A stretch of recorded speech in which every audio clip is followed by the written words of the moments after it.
Assalamualaikum warahmatullahi wabarakatuh. Kami dari kelompok 1 ingin mempresentasikan tentang modul 3 yaitu protokol dan model.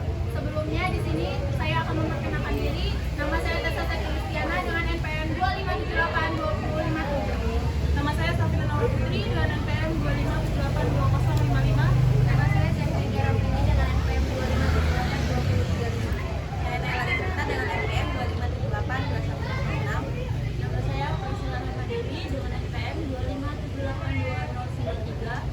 Nama saya Fadika Nugraha dengan NPM 258. Saya Kurniawan dari NPM 2578210.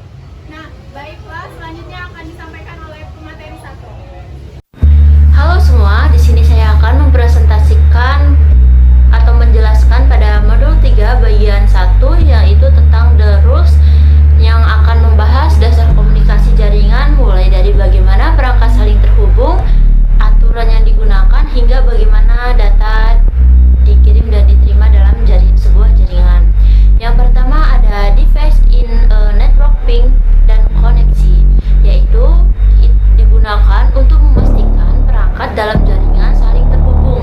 Kita bisa menggunakan perintah ping, yaitu yang berfungsi untuk mengecek koneksi antar perangkat dan memastikan alamat IP sudah benar. Biasanya saat pertama kali melakukan ping, hasilnya bisa type out. Ini normal karena perangkat sedang melakukan proses awal komunikasi. Kemudian ping berikutnya biasanya berhasil. Hal penting lainnya adalah selalu melakukan pengecekan dua arah. Jika satu arah berhasil tetapi arah sebaliknya gagal, kemungkinan ada masalah seperti firewall. Yang kedua yaitu tentang communication fundamental. Dalam komunikasi jaringan terdapat 3 elemen utama, yaitu pengirim atau source, yang kedua penerima atau destination, yang ketiga media atau channel. Media ini bisa berupa kabel, wifi, atau teknologi lainnya. Tanpa salah satu dari ketiga elemen ini, komunikasi tidak dapat terjadi. Yang ketiga yaitu communication protocol. Protokol adalah aturan komunikasi yang digunakan agar perangkat bisa saling memahami, seperti manusia yang harus menggunakan bahasa yang sama dan struktur kalimat yang benar. Perangkat jaringan juga membutuhkan aturan agar data yang dikirim tidak salah arti. Protokol juga mengatur bagaimana data dikirim, bagaimana formatnya, dan bagaimana perangkat memproses data tersebut. Yang keempat ada rule establishment. Sebelum komunikasi terjadi, harus ada aturan yang disepakati agar komunikasi berhasil, yaitu yang diperlukan pengirim dan penerima yang jelas, bahasa atau format yang sama, pengaturan waktu dan pengiriman, konfirmasi bahwa pesan sudah diterima. Tanpa aturan ini, komunikasi bisa menjadi tidak jelas dan membingungkan.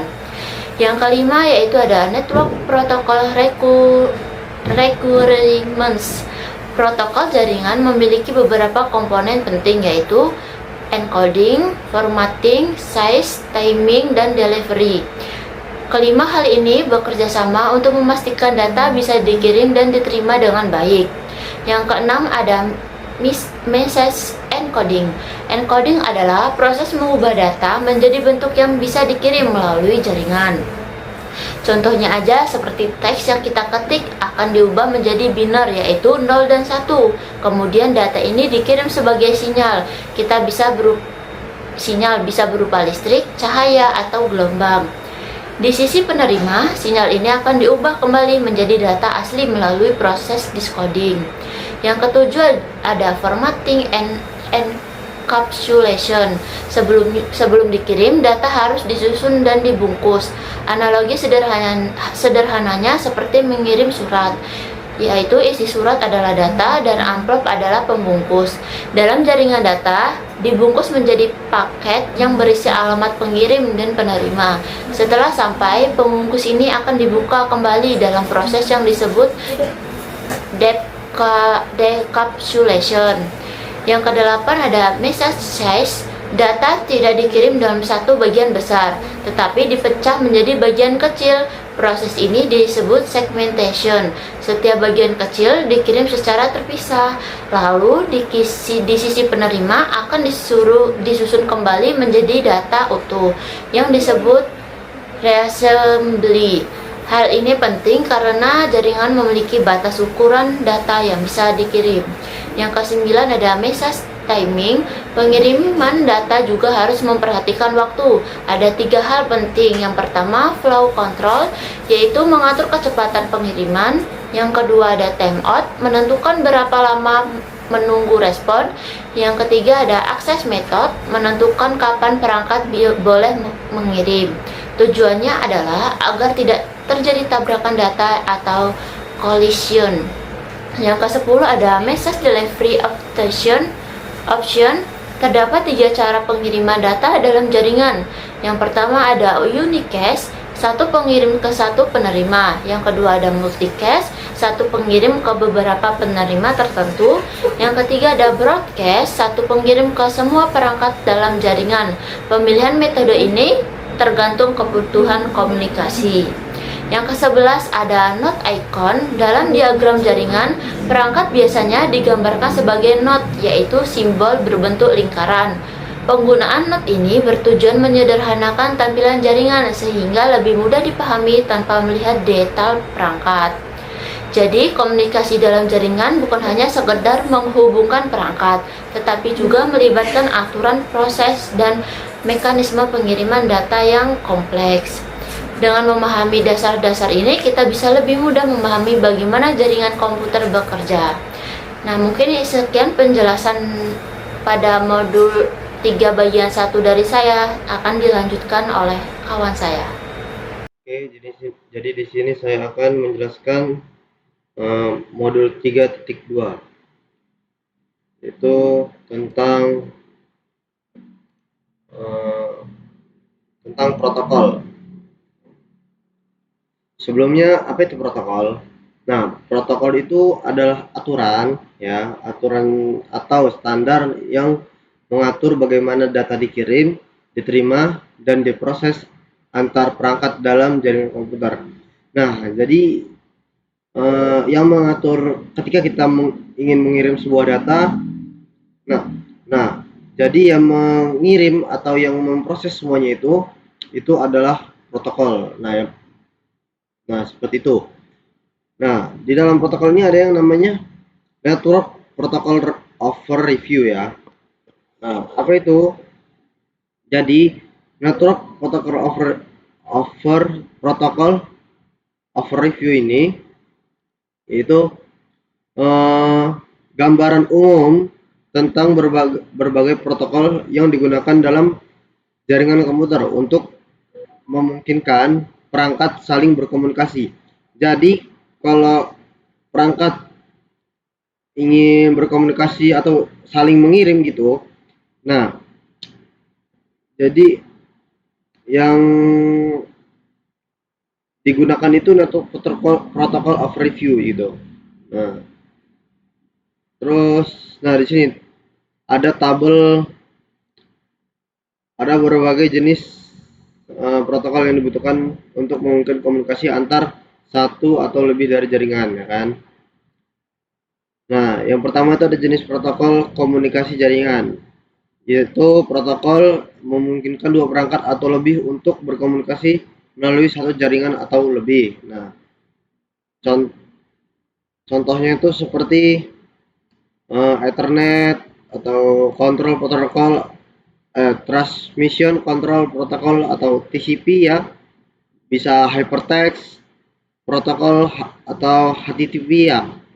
Nah, selanjutnya ada jenis protokol keamanan jaringan, yaitu protokol yang mengamankan data untuk menyediakan autentikasi, integritas data, dan enkripsi data. Nah, jadi ketika kita mengirim sebuah data gitu, jadi protokol keamanan ini yang mengamankan agar data-data kita itu tidak bocor ya.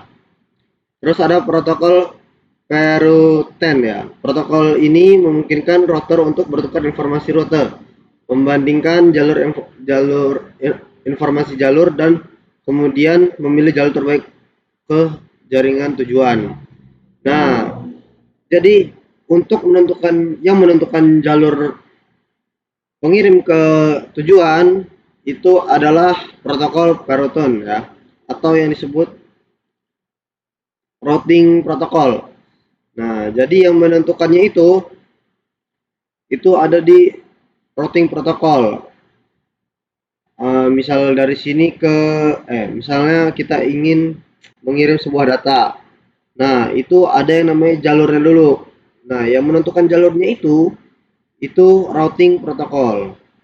Nah, selanjutnya ada namanya service discovery protocol, yaitu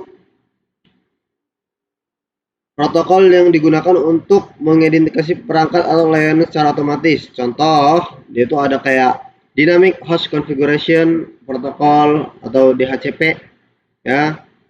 Terus yang menemukan layanan dan alokasi alamat IP dan domain name system atau DNS. Oke, selanjutnya itu ada Network Protocol Function. Apa itu? Nah, jadi network protocol function ini adalah fungsi-fungsi utama dari protokol jaringan yang memastikan komunikasi data antar perangkat berjalan dengan benar, teratur, dan efisien. Contohnya di sini ya, kita ingin mengirim data, ini pengirim terus ke server gini. Nah, yang pertama itu ada yang namanya addressing. Nah, sebenarnya sebelum addressing ini ya, itu ada yang namanya encapsulation. Encapsulation itu apa? Kayak pembungkusan data. Misal kita ingin mengirim data. Nah, datanya itu dibungkus terlebih dahulu dengan informasi tambahan seperti header atau alamat pengirimnya. Misal kita ingin mengirim ke alamat tujuan. Nah, di alamat tujuan itu ada alamat pengirimnya itu agar diketahui, oh ini yang habis ngirim gitu. Nah, terus setelah encapsulation itu ada namanya segmentation dan assembly ya. Nah, yaitu untuk data besar dipecah menjadi bagian kecil atau Nah, misal kita ada data misal ukurannya 1 giga dan itu kan kalau untuk bagi penerima itu kemungkinan terlalu besar gitu untuk diterima segiga. Nah, jadi segmentation ini itu untuk memperkecil datanya gitu dulu agar dapat diterima dengan mudah gitu.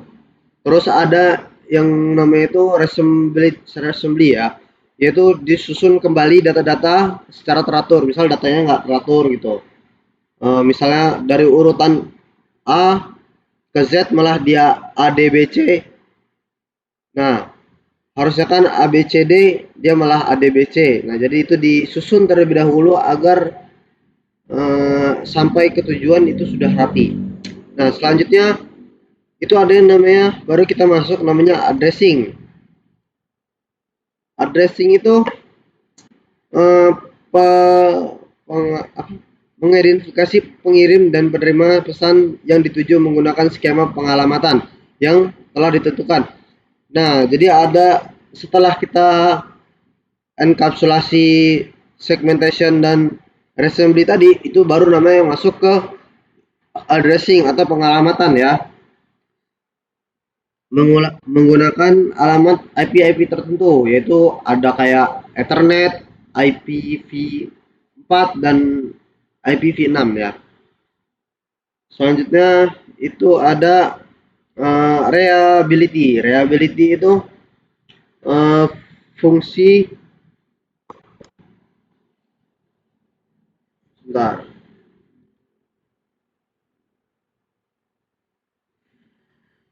Nah, fungsi ini menyediakan mekanisme pengiriman terjamin jika pesan hilang atau rusak selama pengiriman. TCP menyediakan pengiriman terjamin.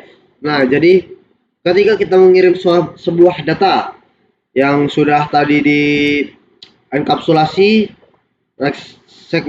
segmentation dan readability tadi, lalu sudah dikasih pengalamannya sekalian.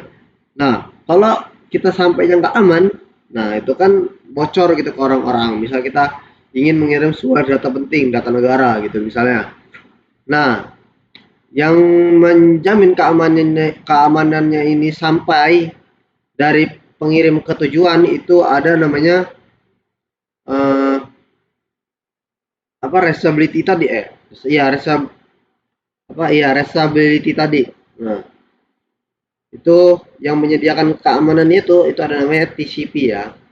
Selanjutnya ada flow control. Flow control itu fungsi yang memastikan bahwa data mengalir dengan cepat efisien antara dua perangkat yang berkomunikasi. Nah, misalnya kita ingin mengirim data lewat WA gitu, misalnya ya. Kenapa sampai ke penerima itu cepat? Karena dipercepat atau yang memastikannya dia cepat itu adalah flow control untuk tidak saling bertabrakan pada jalur-jalur tertentu gitu. Terus ada yang namanya bentar. Ada yang namanya sequencing. Nah, fungsi ini memberi label unik pada setiap segmen data yang ditransmisikan. Perangkat menerima menggunakan informasi pengurutan untuk menyusun kembali informasi tersebut dengan benar. Nah, jadi untuk jadi setelah kita mengirimnya tadi ya, nah itu pada segmen ini itu dia diberi label terlebih dahulu ya kan, diberi label agar itu tertanda gitu ya, seperti itu. Terus ada di sini yang namanya authentication error ya, atau error identification nih. error detection sorry. Nah, apa sih error detection ini? Itu fungsinya digunakan untuk menentukan apakah data mengalami kerusakan selama transmisi. Nah, misal kita mengirim data nih ya. Nah, itu akan dideteksi data ini terdapat kesalahan atau enggaknya pada error detection ini ya. Terus itu ada yang namanya application interface ya. Apa sih application interface ini? Nah, application interface ini itu yang berisi informasi yang digunakan untuk komunikasi antar proses dalam aplikasi jaringan. Nah, kayak di WA misalnya, kita ingin mengirim data di WA. Nah, itu yang WhatsApp-nya itu, informasinya itu, yang WhatsApp itu namanya application interface. Nah, seperti itu. Itu penjelasan dari network protocol function tadi, ya. Terus selanjutnya ada yang namanya interaksi protokol. Nah, interaksi protokol itu adalah cara berbagai protokol jaringan bekerja sama dalam beberapa layer untuk mengirim dan menerima data dari satu perangkat ke perangkat lain. Konsep utama kayak gini ya, dalam suatu jaringan gitu. Tidak hanya satu protokol yang bekerja, tetapi beberapa protokol saling berinteraksi dalam bentuk layar atau lapisan gitu. Seperti pada model OSI atau TCP atau IP ya kan. Seperti layar pada tugas sendiri, seperti ya misal kita dalam suatu ruangan itu kan, itu nggak mungkin yang isi berjumlah 10 orang gitu. Nah, itu yang mengaturnya itu ya interaksi protokol ini agar bekerja sama gitu. Nah, seperti ini. Ada contohnya. Tuh ada HTTP, TCP, terus IP, Ethernet. Nah, seperti itu ya. Ya, mungkin ini saja dari modul 3.2. Nah, kali ini saya akan menjelaskan tentang rangkaian protokol. rangkaian protokol pada jaringan. Nah, di sini juga banyak kasus nih dalam protokol harus dapat bekerja sama dengan protokol lain agar pengalamannya dapat memberikan semua yang Anda butuhkan untuk berkomunikasi di dalam jaringan. Nah, terus apa sih rangkaian protokol itu? Nah, di sini ada rangkaian protokol adalah sekelompok protokol yang saling terkait dan diperlukan untuk menjalankan fungsi komunikasi. Yaitu salah satu caranya itu kita memvisualisasikan bagaimana protokol dalam suatu rangkaian berinteraksi dan juga dengan melihat interaksi sebagai sebuah tumpukan atau stack. Seperti itu. Nah, seperti yang diilustrasikan pada gambar ini ya, terjadi ada protokol percakapannya dengan menggunakan ini ada lapisan aturan, lapisan konten. Nah,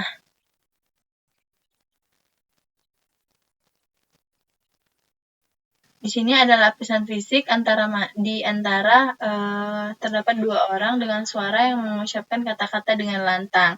Di tengah-tengahnya ada lapisan aturan yang menetapkan persyaratan komunikasi seperti itu. Nah, di sini ada evolusi rangkaian protokol nih.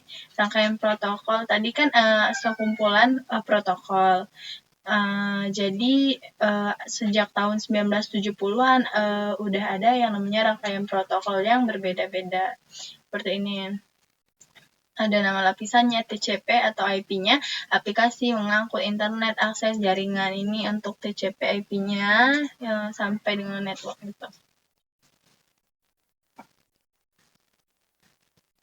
Nah, terus di sini ada contoh protokol TCP dan IP atau IP, di mana tersedia untuk lapisan aplikasi, transport, dan internet. Juga lapisan akses jaringan. Protokolan lapisan akses jaringan yang paling umum adalah protokol Ethernet. Nah, jadi protokol Ethernet dan WLAN atau LAN kabel itu tuh paling umum yang ada di dalam protokol itu, jaringan. Nah, di sini juga ada rangkaian protokol TCP. Nih, ada rangkaiannya seperti ini. Di sini dari semua ini ada protokol TCP/IP ini adalah masuk ke dalam protokol TCP/IP. Seperti itu. Nah, di sini rangkaian protokol standar terbuka itu berarti protokolnya bisa bebas dan umum, bisa digunakan oleh orang lain dan juga bisa kita gunakan pada kertas atau perangkat lunak orang tersebut. Kalau protokol berbasis standar itu tuh protokolnya sudah didukung oleh industri, udah didukung sama industri, terus disetujui sama organisasi, terus juga bisa memastikan nih bahwa produk dan berbagai produsen dapat beroperasi bersama dengan sukses. Jadi bisa saling bekerja sama. Nih ada lapisan aplikasi, ini ada DNS, sistem penamaannya DNS, konfigurasi host email, seperti itu. Kalau transport, dia pakai transport layer, TCP, UDP, terus kalau lapisan internet itu ada internet layer, dia pakai IPv4 dan IPv6 terus pakai NAT. Kalau lapisan akses jaringan dia pakai network access layer. Ada ARP, Ethernet sama WLAN. Nah, di sini juga ada proses komunikasi TCP/IP. Nah, di sini kita bisa berkomunikasi menggunakan server web yang mengirimkan data ke klien dengan mengklik tombol putar pada gambar untuk melihat animasi server web yang membungkus dan mengirim halaman ke web klien, seperti itu. Nih, dari sini ini server webnya, ini klien webnya, dan ini sedang mentransfer sebuah data. Ini di dalam ini sebelumnya ada data pengguna, terus ada segmen, paket IP, terus bingkai Ethernetnya. Bingkai Ethernet, paket IP, segmen, terus baru menjadi data pengguna, seperti itu.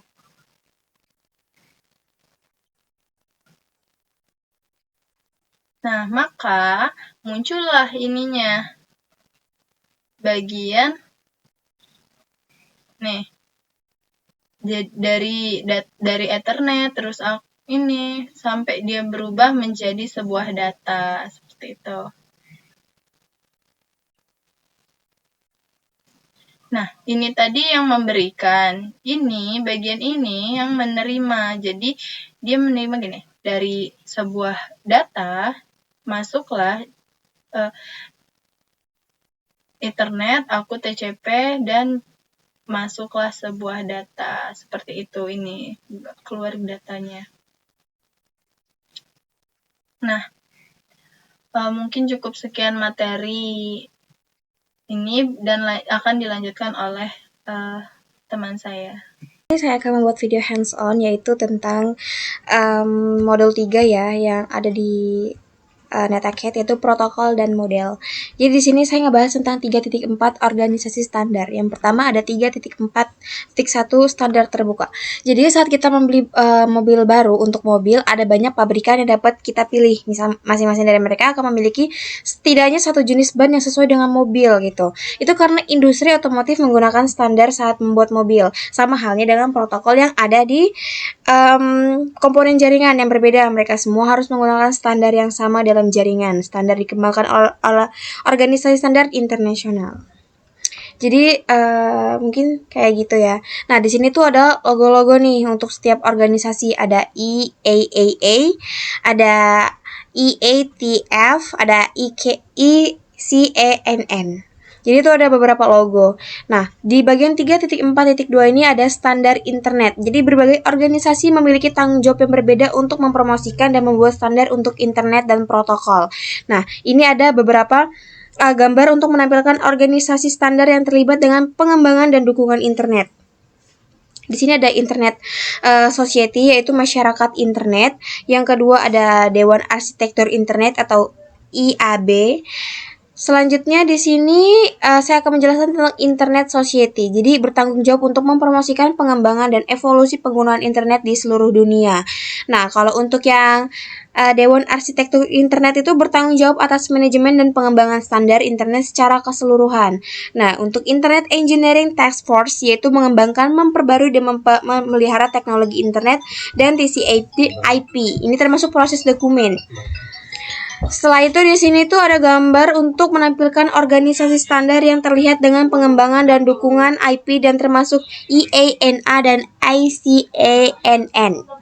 Nah, ini berbagai bentuknya. Selanjutnya di sini ada 3.4.3 yaitu standar elektronik dan komunikasi. Yang pertama di sini ada Institute of Electrical and Electronics Engineers. Jadi IAA. Nah, organisasi teknik elektro dan elektronik yang didedikasi untuk memajukan inovasi teknologi dan menciptakan standar di berbagai bidang. Ntar ada kucing. Nah, introduksi termasuk daya dan energi, perawatan kesehatan, telekomunikasi, dan jaringan. Standar jaringan IAAA yang penting termasuk standar 802.3 Ethernet. Nah, yang kedua ada Aliansi Industri Elektronik, organisasi terkenal dengan standarnya yang berkaitan dengan kabel listrik, konektor, dan rak 19 inci yang digunakan untuk memasang peralatan jaringan. Yang ketiga ada Asosiasi Introduksi Telekomunikasi, yaitu TIA, organisasi yang bertanggung jawab untuk mengembangkan standar komunikasi di berbagai bidang termasuk peralatan radio, menara seluler, perangkat voice over IP, komunikasi satelit, dan banyak lainnya. Yang terakhir ada International Telecommunication Unit Telecommunication Standardization Sector, yaitu salah satu organisasi standar komunikasi terbesar dan tertua yang mendefinisikan standar untuk kompresi video, internet, protokol, television. Seperti itu. Nah, di sini ada labs jaringan penelitian ya di bagian 3.4.4-nya. Nah, di sini ada pertanyaan juga. Mungkin segitu saja ya video yang bisa saya jelaskan kepada kalian. Mungkin ini singkat namun semoga sangat berarti. Jadi sekian video dari saya. Di sini saya akan menjelaskan 3 bagian 3.5 model referensi. Jadi dalam jaringan komputer materi ini sangat penting karena menjadi dasar untuk memahami bagaimana data itu dikirim dalam jaringan. Di sini manfaat menggunakan model berlapis. Nah, dalam jaringan komputer, kita tidak bisa melihat secara langsung bagaimana data berpindah antar perangkat. Oleh karena itu, digunakan model berlapis untuk membantu kita memahami proses tersebut. Model ini membagi proses jaringan menjadi beberapa lapisan agar lebih mudah dipelajari. Manfaatnya yaitu mempermudah rancangan protokol. Setiap layer punya fungsi masing-masing. Lalu mendukung kerjasama antar vendor. Nah, contoh perangkat berbeda tetap bisa terhubung. Lalu ada mengurangi dampak perubahan teknologi, yaitu perubahan di satu layer tidak memengaruhi layer lainnya. Terus menyediakan bahasa yang sama. Nah, yaitu memudahkan komunikasi dalam jaringan.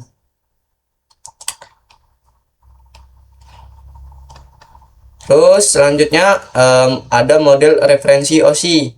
Nah, model OSI ini adalah model konseptual yang menjelaskan fungsi tiap lapisan jaringan, bukan cara implementasinya. Model ini membantu kita memahami bagaimana data itu bergerak dalam jaringan. Nah, di sini ada 7 lapisan model OSI atau layer OSI. Yang pertama ada fisikal atau fisik. Nah, contohnya mengirim bit 0 dan 1. Fungsinya untuk protokol lapisan fisik menjelaskan cara mekanis, elektrik, fungsional, dan prosedural untuk mengaktifkan, memelihara, dan menonaktifkan koneksi fisik untuk transmisi bit ke dan dari perangkat jaringan. Lalu ada tautan data atau data link ya. Ini contohnya mengatur frame dan MAC address. Lalu ada network, jaringan. Nah, contohnya yaitu routing dan IP address-nya. Nah, terus ada transportasi. Contohnya yaitu pengiriman data TCP atau UDP-nya. Terus ada session. Nah, session ini mengatur sesi komunikasinya. Terus presentation ini yaitu enkripsi dan format datanya. Terus yang terakhir ada application. Nah, ini interaksi dengan usernya. Jadi intinya OSI itu menjelaskan apa yang harus dilakukan. Terus digunakan sebagai panduan pembelajaran. Itu. Selanjutnya model protokol TCP atau IP. Nah, model TCP atau IP adalah model yang digunakan di dunia nyata, terutama pada internet. Model ini dikembangkan pada tahun 1970-an dan disebut juga sebagai model internet.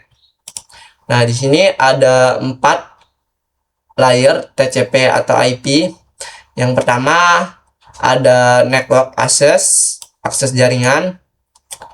Ini mengontrol perangkat keras dan media yang membentuk jaringan. Contoh hardware dan pengiriman. Terus lalu ada internet, yaitu menentukan jalur terbaik melalui jaringan. Contoh IP address dan routing. Lalu ada transport, yaitu mendukung komunikasi antar berbagai perangkat di berbagai jaringan. Contoh TCP atau UDP. Lalu yang terakhir ada application. Nah, yaitu menyajikan data kepada pengguna, ditambah pengkodean dan kontrol dialog. Contohnya HTTP, FTP, SMTP. Nah, ini alur kerja TCP atau IP ini. Contoh saat kita membuka website, yang pertama kan application ini kirim request HTTP-nya. terus transport itu data dipecah TCP-nya. Nah, selanjutnya internet. Nah, internet ini diberi IP tujuannya.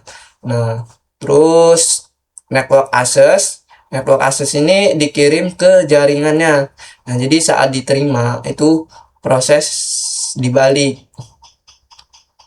Selanjutnya perbandingan model OSI dan TCP atau IP. Nah, sekarang kita bandingkan kedua model ini. Perbedaan utamanya, OSI ini memiliki 7 layer, yaitu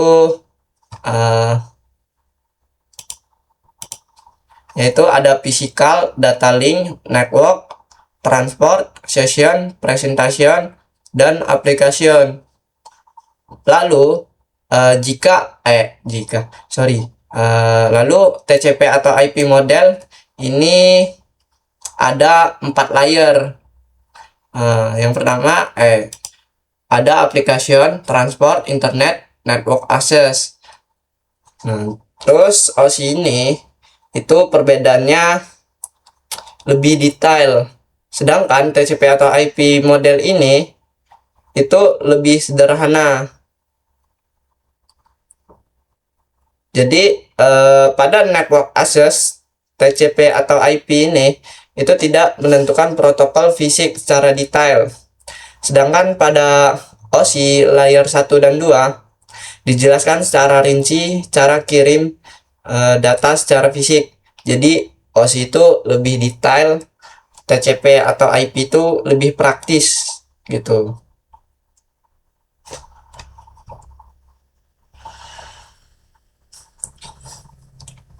Mungkin cukup sekian dari penjelasan video hands-on saya mengenai modul 3.5.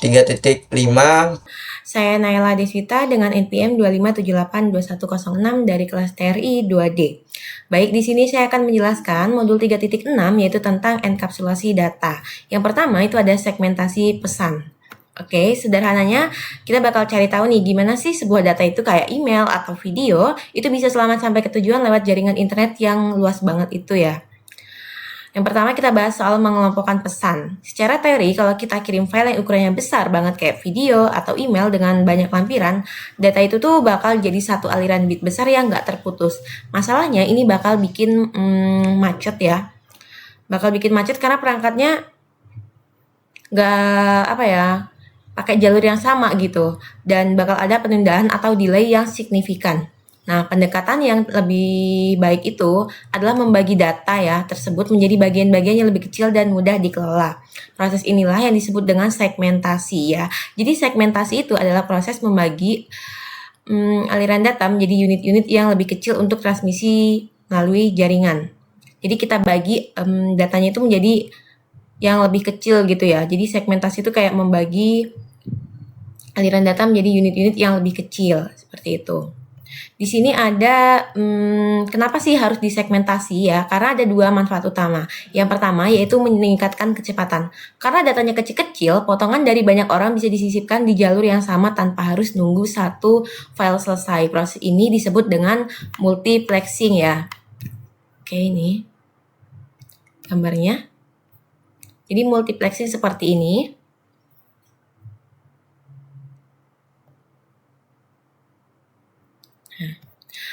Meningkatkan efisiensi kalau ada satu potongan atau segmen yang gagal sampai karena macet, cukup segmen itu aja yang dikirim ulang, bukan seluruh filenya. Jadi kita cukup kirim ulang yang gagal itu aja, bukan seluruh filenya, seperti itu. Terus gimana biar potongannya itu nggak berantakan? Di sini peran pengurutan ya, yang ini. Nah, di sini tuh peran pengurutan atau sequencing ya.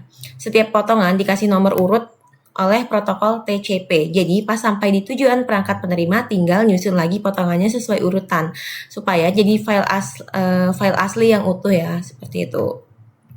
Oke, ini ada gambarnya. Oke, untuk 3.6.3 itu ada unit data protokol atau PDU ya. Sini pas data tadi turun lewat tumpukan protokol, kita bakal berubah bentuk. Setiap lapisan bakal nambahin informasi protokolnya sendiri. Bentuk-bentuk ini namanya PDU atau Protokol Data Unit ya. Ingat-ingat untuk istilahnya di sini ada data, segmen, paket, bingkai, dan bit ya. Di lapisan aplikasi namanya itu data. Lalu ada pas turun ke lapisan transport namanya itu jadi segmen. Lalu di lapisan jaringan IP ya, itu berubah jadi paket. Turun lagi, itu jadi bingkai atau frame ya, lapisan tautan data. Misalnya data link, itu jadi bingkai atau frame. Dan yang terakhir ini, pas ditransmisikan secara fisik, bentuknya jadi bit 0 dan 1. Ini namanya bit ya. Oke, contoh enkapsulasi. Ini ada gambarnya seperti ini. Jadi enkapsulasi itu sekarang kita lihat proses real time-nya seperti ini.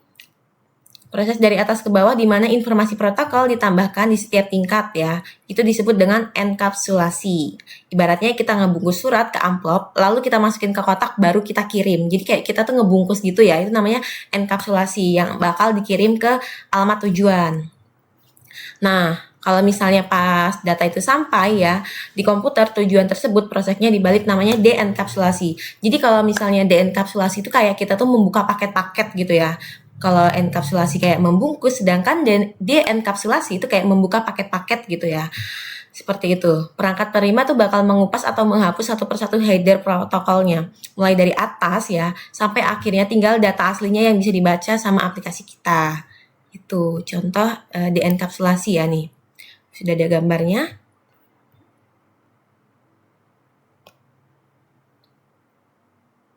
Oke, jadi gitu ya teman-teman. Mulai dari potongan kecil-kecil, dibungkus satu-satu, sampai dibuka lagi di tujuan. Prosesnya emang kelihatan panjang. Tapi semuanya itu terjadi dalam hitungan milidetik. Itu ya. Oke, sudah habis. Mungkin cukup penjelasan dari saya tentang enkapsulasi data. Perkenalkan, nama saya Safina Naura Putri dari TRI 2B dengan NPM 257820055. Di sini saya akan menjelaskan materi 3.7 yaitu akses data. Yang pertama itu ada alamat. Lapisan jaringan atau tautan data bertanggung jawab untuk mengirimkan data dari perangkat sumber ke perangkat tujuan. Seperti yang ditunjukkan pada gambar ini. Protokol di kedua, lapisan berisi alamat sumber dan tujuan, tetapi alamat yang memiliki tujuan yang berbeda. Alamat sumber dan tujuan lapisan jaringan bertanggung jawab untuk mengirimkan paket IP dari sumber asli ke tujuan akhir yang mungkin berada di jaringan yang sama atau jaringan jarak jauh. Alamat sumber dan tujuan lapisan tautan data bertanggung jawab untuk mengirimkan bingkai tautan data dari satu kartu antarmuka jaringan atau NIC ke NIC lainnya di jaringan yang sama. Alamat logis lapisan 3. Alamat IP adalah lapisan jaringan atau lapisan 3. Alamat logis yang digunakan untuk mengirimkan paket IP dari sumber asli ke tujuan akhir seperti yang ditunjukkan pada gambar ini. Di sumber asli dikirimkan ke tujuan akhir. Paket IP berisi dua alamat IP, yaitu alamat IP sumber adalah alamat IP pengirim yang merupakan sumber asli paket, dan alamat IP tujuan adalah alamat IP perangkat penerima yang merupakan tujuan akhir paket. Alamat IP menunjukkan alamat IP sumber asli dan alamat IP tujuan akhir. Ini benar apakah sumber dan tujuan akhir berada di jaringan IP yang sama atau jaringan IP yang berbeda. Alamat IP berisi dua bagian, yaitu yang pertama ada bagian jaringan IPv4 atau awalan IPv6. Bagian paling kiri dari alamat yang menunjukkan jaringan tempat alamat IP menjadi anggota. Semua perangkat di jaringan yang sama akan memiliki bagian jaringan alamat yang sama. Yang kedua ada bagian host IPv4 atau ID antarmuka IPv6. Ini bagian sisa alamat yang mengidentifikasi perangkat tertentu dari jaringan. Bagian ini unik untuk setiap perangkat atau antarmuka di jaringan. Lalu di sini ada perangkat di jaringan yang sama. Contohnya itu komputer kalian, yaitu PC1 yang berkomunikasi dengan server FTP dari jaringan IP yang sama. Nih, kalau misal IP sumber ini, alamat IP sumber ini, alamat pengirim yang memiliki IP ini, yang ini 192.168.1.110.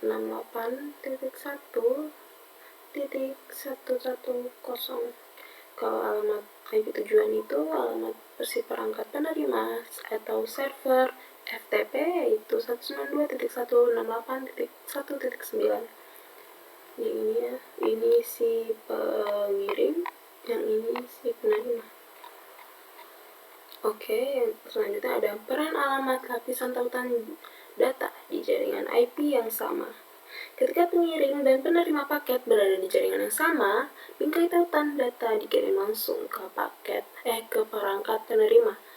Pada jaringan Ethernet, alamat tautan data dikenal sebagai alamat Ethernet Media Access Control atau MAC, seperti yang disorot pada gambar ini. Alamat MAC secara fisik disematkan pada NIC Ethernet. Alamat MAC sumber. Ini adalah alamat alamat tautan data atau alamat MAC Ethernet dari perangkat yang mengirim bingkai tautan data dengan paket IP yang di-enkapsulasi. Alamat MAC dari Ethernet nih. PC1 adalah AAA, yang A ini ditulis dalam notasi heksadesimal. Alamat IP tujuan saat perangkat penerima berada di jaringan yang sama dengan perangkat pengirim. Ini adalah alamat tautan data perangkat penerima. Dalam contohnya yang ini alamat MAC itu F server, FTP-nya itu yang C ini ditulis dalam notasi heksadesimal juga. Lalu di sini ada perangkat jaringan di jarak jauh. Contohnya itu ada PC1 berkomunikasi dengan server yang bernama web server di IP yang berbeda. Perangkat alamat lapisan jaringan. Ketika pengirim paket berada di jaringan yang berbeda dari penerima, alamat IP sumber dan tujuan akan mewakili host di jaringan yang berbeda. Ini akan ditunjukkan oleh bagian jaringan dari alamat IP host tujuan. Alamat IPv sumber ini yang adalah perangkat pengirim atau PC1. Ini IP-nya, dan yang alamat IPv tujuannya ini adalah perangkat penerima server yang bernama server web, yang ini IP-nya. Oke, di sini ya dia berbeda jaringan. Oke, peran alamat lapisan tautan data. Ini yang jaringan yang berbeda, jaringan IP yang berbeda. Ketika pengirim dan penerima paket berada di jaringan yang berbeda, bingkai tautan data Ethernet tidak dapat dikirim langsung ke host tujuan karena host tidak dapat dijangkau secara langsung di jaringan pengirim. Bingkai Ethernet harus dikirim ke perangkat lain yang dikenal sebagai router atau gateway default. Dalam contoh di sini itu gateway default adalah R1 atau router 1. R1 memiliki alamat tautan data Ethernet yang berada di jaringan yang sama dengan PC1. Hal ini memungkinkan PC1 untuk menjangkau router secara langsung. Alamat MAC sumber ini adalah alamat MAC sumber perangkat pengirim atau PC1 yang tadi yang AAA itu. Dan alamat MAC tujuan ketika perangkat penerima IP alamat tujuan berada di jaringan yang berbeda dari perangkat pengirim. Perangkat pengirim menggunakan alamat MAC Ethernet dari gateway atau router default. Dalam contoh ini, alamat MAC tujuan adalah alamat MAC antarmuka Ethernet R1 yang 11.11.11.11.11.11. Ini adalah antarmuka yang terpasang ke jaringan yang sama dengan PC1 seperti yang ditunjukkan pada gambar ini. Nah, ini mereka kan satu jalur nih. Kalau ini sama sisa. Bingkai Ethernet dengan paket IP yang di-enkapsulasi sekarang dapat ditransmisikan ke R1. R1 meneruskan paket ke tujuan web server. Ini memungkinkan berarti bahwa R1 meneruskan paket ke router lain atau langsung ke web server jika tujuannya berada di jaringan yang terhubung ke R1. Penting bahwa Alamat IP gateway default dikonfigurasi pada setiap host di jaringan lokal. Semua paket ketujuan di jaringan jarak jauh dikirim ke gateway default. Alamat MAC Ethernet dan gateway default dibahas secara lebih rinci di modul yang lainnya. Lalu di sini ada alamat tautan data. Tautan data alamat fisik lapisan 2 memiliki peran yang berbeda. Tujuan dari alamat tautan data adalah untuk mengirimkan bingkai tautan data dari satu antarmuka jaringan ke antarmuka jaringan lain di jaringan yang sama. Sebelum paket IP dapat dikirim melalui jaringan kabel atau nirkabel, paket tersebut harus dienkapsulasi dalam bingkai tautan data sehingga dapat ditransmisikan melalui data fisik. Ini contoh yang dari host ke router. Ini dari router ke router. Ini dari router ke server. Saat paket IP bergerak dari host ke router, router ke router, dan akhirnya router ke host, pada setiap titik di sepanjang jalan, paket IP dienkapsulasi dalam bingkai tautan data baru. Setiap bingkai tautan data berisi alamat tautan data sumber kartu atau kartu NIC yang mengirim bingkai, dan alamat tautan data tujuan kartu NIC yang menerima bingkai. Protokol tautan data layer 2 hanya digunakan untuk mengirimkan paket dari NIC ke NIC pada jaringan yang sama. Router menghapus informasi layer 2 saat diterima pada satu NIC dan menambahkan informasi tautan data baru sebelum meneruskan NIC keluar dalam perjalanan menuju tujuan akhir. Paket IP dienkapsulasi dalam bingkai tautan data yang berisi informasi tautan data berikut. Yang pertama ada alamat tautan data sumber, alamat fisik NIC yang mengirim bingkai tautan data. Lalu ada alamat tautan data tujuan, yaitu alamat fisik NIC yang menerima bingkai tautan data. Alamat ini adalah router hop berikutnya atau alamat perangkat tujuan akhir. Mungkin itu saja yang dapat saya sampaikan. Video presentasi dari kami